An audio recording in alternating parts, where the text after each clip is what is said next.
ఆచి chicken masala. AP సమగ్రాభివృద్ధి, పారిశ్రామిక ప్రగతే లక్ష్యంగా ఏపీ ప్రభుత్వం దూకుడు పెంచుతోంది. ఒకవైపు పెట్టుబడుల వేట కొనసాగిస్తూనే మరోవైపు రాష్ట్రంలోని కీలక ఖనిజాల అన్వేషణకు శ్రీకారం చుట్టింది. అరుదైన ఖనిజ సంపద వెలికితీత భారీ పరిశ్రమల ఏర్పాటుకు ప్రణాళికలు రచిస్తోంది. మైనింగ్ తో అద్భుతాలు సృష్టించేందుకు ప్రతిష్టాత్మక సంస్థలతో ఏపీ ప్రభుత్వం కీలక ఒప్పందాలు చేసుకోవడం స్పెషల్ అట్రాక్షన్ గా నిలుస్తోంది.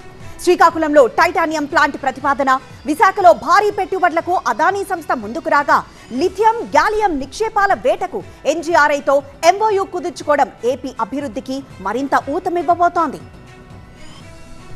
ఆంధ్రప్రదేశ్ ను మైనింగ్ రంగానికి కేంద్ర బిందువుగా మార్చే దిశగా ముఖ్యమంత్రి చంద్రబాబు వేగంగా అడుగులు వేస్తున్నారు. రాష్ట్రంలో అత్యంత విలువైన, అరుదైన ఖనిజాల అన్వేషణకు ప్రత్యేకంగా దృష్టి సారించారు. దీనిలో భాగంగా 2 కీలక ఒప్పందాలు చేసుకున్నారు. లిథియం, గాలియం నిక్షేపాల వేట కోసం నేషనల్ జియోఫిజికల్ రీసెర్చ్ ఇన్స్టిట్యూట్ తో ఒప్పందం కుదుర్చుకున్నారు.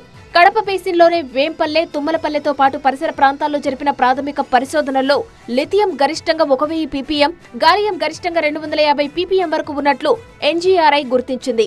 ఈ నిక్షేపాలపై మరింత లోతైన అధ్యయనం కోసం ఒప్పందం చేసుకోగా నేషనల్ మినరల్ ఎక్స్ప్లోరేషన్ ట్రస్ట్ 100% నిధులు సమకూర్చుకోనుంది.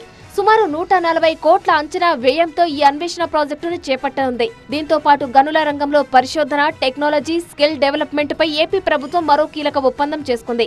ఐఐటి ధన్బాద్, టెక్స్ట్మిన్ సంస్థ, ఏపీ గనుల శాఖ మధ్య ఈ ఎంఓయూ జరిగింది. ఈ ఒప్పందంతో ఏపీలో గనుల రంగానికి సెంటర్ ఆఫ్ ఎక్సలెన్స్ ను ఐఐటి ధన్బాద్ ఏర్పాటు చేయనుంది. మరోవైపు ఏపీ సీఎం చంద్రబాబుతో అదానీ ప్రతినిధులు సమావేశమయ్యారు. అదానీ పోర్ట్స్ ఎండీ కరణ్ అదానీ నేతృత్వంలోని బృందం సచివాలయంలో ముఖ్యమంత్రితో భేటీ అయింది. ఈ సందర్భంగా 16,000 కోట్ల రూపాయల భారీ అంచనా వ్యయంతో శ్రీకాకుళం జిల్లాలో టైటానియం ప్లాంట్ ఏర్పాటు ప్రతిపాదనలను ఆయన ముందుంచారు. ఇల్మెనైట్ కు విలువ జోడించి titanium slag, TiO2, titanium sponge ఉత్పత్తి చేయనున్నట్టు తెలిపారు. అయితే కేవలం ఖనిజాల తవ్వకానికే పరిమితం కాకుండా రాష్ట్రంలోనే ఉత్పత్తుల తయారీ జరగాలని సీఎం చంద్రబాబు స్పష్టం చేశారు. అధునాతన సాంకేతికతను అందిపుచ్చుకొని రాష్ట్ర ఆర్థిక వ్యవస్థను మరింత బలోపేతం చేయాలని సూచించారు. దీంతో పాటు విశాఖలోనూ అదానీ గ్రూప్ భారీ ప్రాజెక్టులకు ప్రతిపాదనలు చేసింది. Skill development, Adani university international school తో పాటు అదానీ ఆరోగ్య మందిర్ పేరుతో 1000 పడకల సూపర్ స్పెషాలిటీ ఆసుపత్రి, 150 సీట్ల మెడికల్ కాలేజీ ఏర్పాటు చేయాలని భావిస్తున్నట్టు తెలిపింది. అలాగే విశాఖలో Adani data centre, IT park నిర్మాణాల మాస్టర్ ప్లాన్ పైన సీఎం చంద్రబాబుతో చర్చించారు. మొత్తంగా శ్రీకాకుళం, విశాఖలో అదానీ కంపెనీ పెట్టుబడులు, మైనింగ్ అన్వేషణే టార్గెట్ గా ఏపీ ప్రభుత్వం 2 కీలక ఒప్పందాలు చేసుకోవడం స్పెషల్ అట్రాక్షన్ గా నిలుస్తోంది.